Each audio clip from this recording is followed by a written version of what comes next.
premier mois, tout de suite, dans les jours qui j'ai commencé à prendre des notes. Et le deuxième mois, je l'ai écrit. Et je l'ai écrit en 2 mois, 1 mois de notes et 1 mois d'écriture, à proprement parler. Et pourquoi l'ai-je écrit? Parce que je ne voyais pas d'autre façon de répondre à la mort de Paul Tchaikovsky-Lawrence qu'en écrivant. Je ne pouvais pas dire ce que j'éprouvais en parlant. Je ne pouvais pas pour 2 raisons. L'une, c'est que je m'effondrais de chagrin en parlant, et en privé et en public. Et l'autre, c'est qu'en parlant, je n'allais pas assez loin.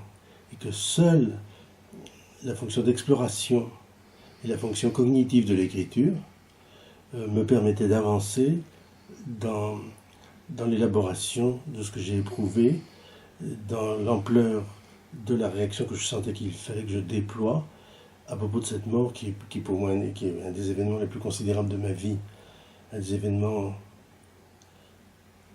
totalement désastreux. J'aimais beaucoup cet homme, d'une part, et j'ai vécu une partie de ma vie d'écrivain avec lui, une grande partie, l'essentiel de ma vie d'écrivain, avec lui, et grâce à lui, si je puis dire, parce qu'il m'a ouvert un cadre où j'ai pu me déployer, comme je crois qu'aucun éditeur n'aurait été à même de le faire, et je voulais répondre à ça de tout mon être, je voulais répondre à ça, et je pense qu'il fallait le répondre en poussant toutes les ressources possibles et à ma portée de l'écriture dans l'état d'écrivain que j'ai atteint aujourd'hui, à la fin de mon existence, et que, évidemment, cette élégie telle qu'elle est, je n'aurais jamais pu l'écrire quand j'avais 40 ans, ni même quand j'avais 60 ans. C'est une chose où il fallait aussi beaucoup de courage. Il a fallu que je franchisse toutes sortes de frontières et que je brasse tous les registres possibles de mon travail d'écrivain pour les réunir en une seule partition, en un seul texte. Voilà, donc c'est ça, c'est de tout mon instinct. Il faut aussi peut-être que je dise que il faut essayer de tout dire, mais pas tout dire en même temps. Comme vous le savez, on a décidé, à la mort de Paul, que son programme éditorial serait suivi à la lettre jusqu'à fin juin. Et dans ce programme éditorial, il avait été prévu qu'il publierait 2 livres de moi, l'un étant les recueils des principaux entretiens que j'ai donnés tout au long de ma vie d'écrivain, POL. J'en ai donné beaucoup, je ne savais pas que j'en avais donné autant. Ils ont été très importants pour moi, les entretiens. C'était comme des rapports d'étape de mon travail. Et c'est Adrien France-Laneur qui a bien voulu se charger de l'établissement de l'édition avec Caroline Andriot-Saillant. Et ça, c'était convenu avec Paul, et on s'en est tenu à ça. Et l'autre, c'était un livre que j'ai sans cesse repoussé à cause de deuils successifs, qui s'appelle Magdaléniennement, et qui est la chose qui me reste à faire, la dernière chose qui me reste à faire. Mais ce livre, Magdaléniennement, il m'était impossible de le publier comme si Paul était vivant. Je ne pouvais pas le sortir, je ne pouvais pas le faire, ça me paraissait indécent.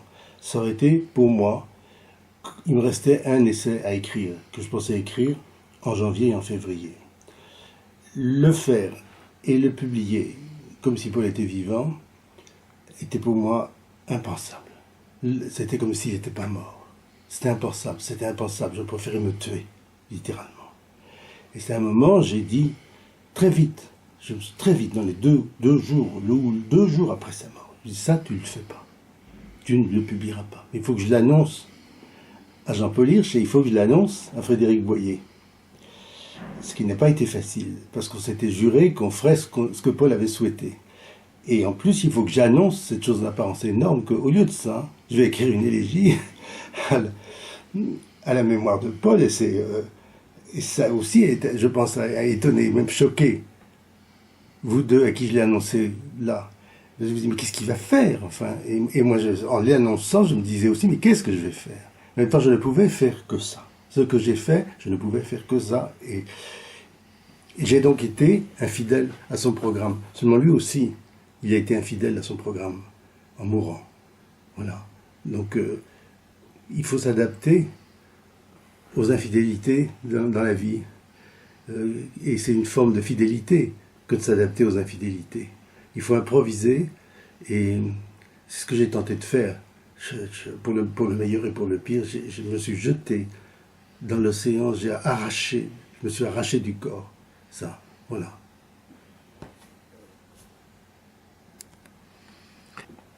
Je sentais confusément qu'il fallait que je convoque. Je sentais clairement certaines choses et confusément d'autres.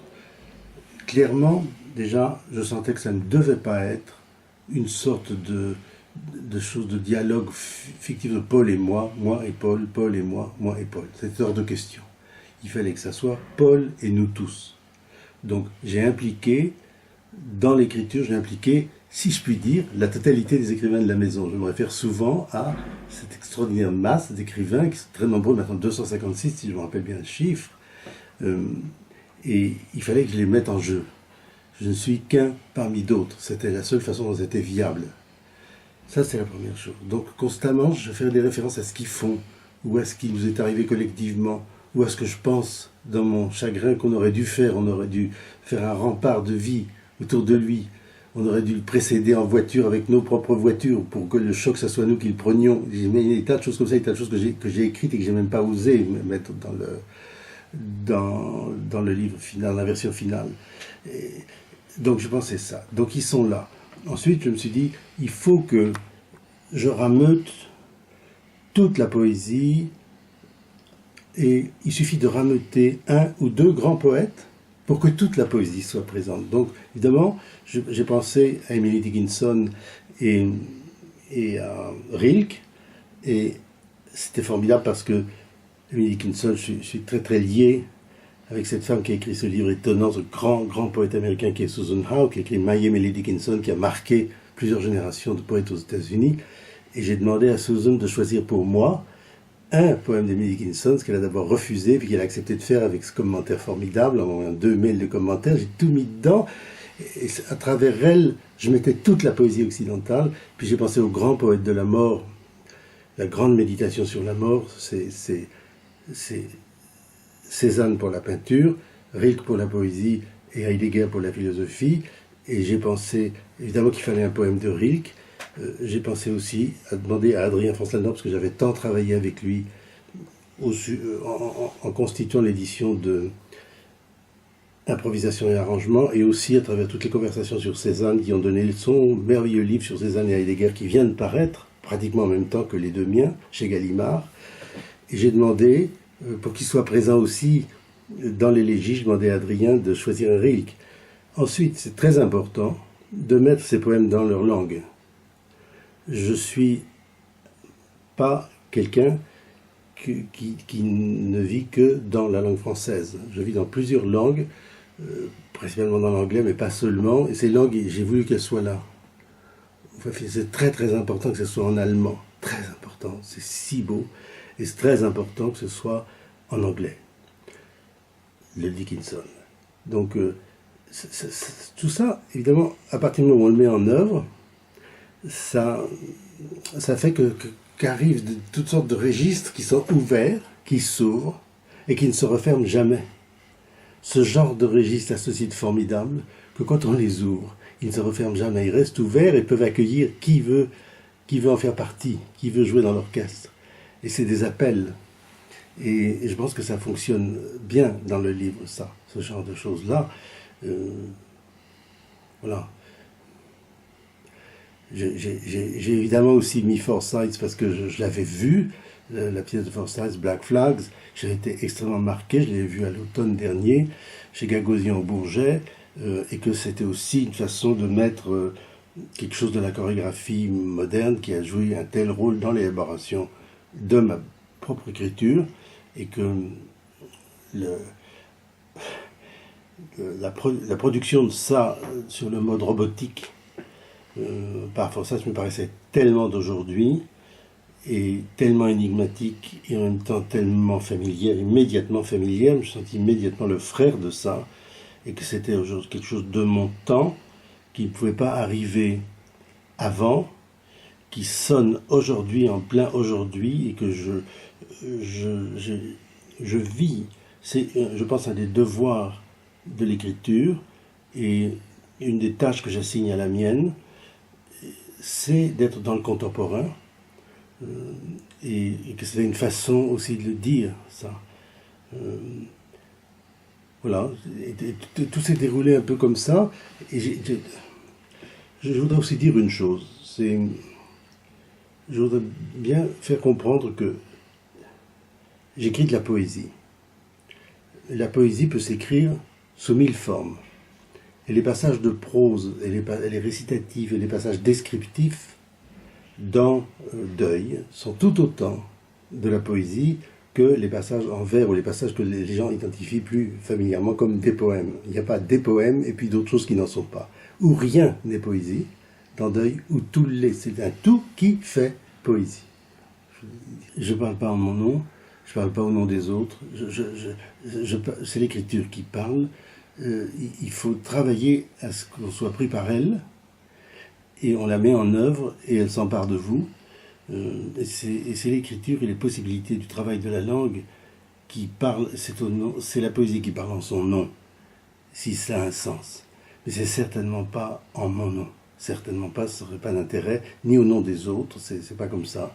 Il y a un travail de poésie qui se met en œuvre et qui s'entraîne et qui se développe et qui déclenche toutes sortes d'avalanches et se répète et se redéveloppe et revient sur lui-même et se renouvelle et débouche sur un paysage à chaque étape différent, et avec à chaque fois des propositions différentes, et c'est absolument pas moi qui les apporte. L'écriture de Deuil, je n'ai rien apporté, c'est le travail qui fait venir les choses, et sûrement pas moi. À partir de là, quand on enclenche, le moi disparaît, et c'est ça qui est une des choses formidables de l'écriture. Je pense qu'on ne voit jamais ça plus fort que chez Marcel Proust. Quand il démarre, on ne sait plus du tout qu'il n'y a plus de Marcel Proust, du tout, mais du tout. Il y a une force de l'univers qui veut être dit, une phrase qui en exige une autre, une troisième, etc. C'est comme une vague qui se développe, grossit, grandit, et poussée par le suivant. C'est un développement interne.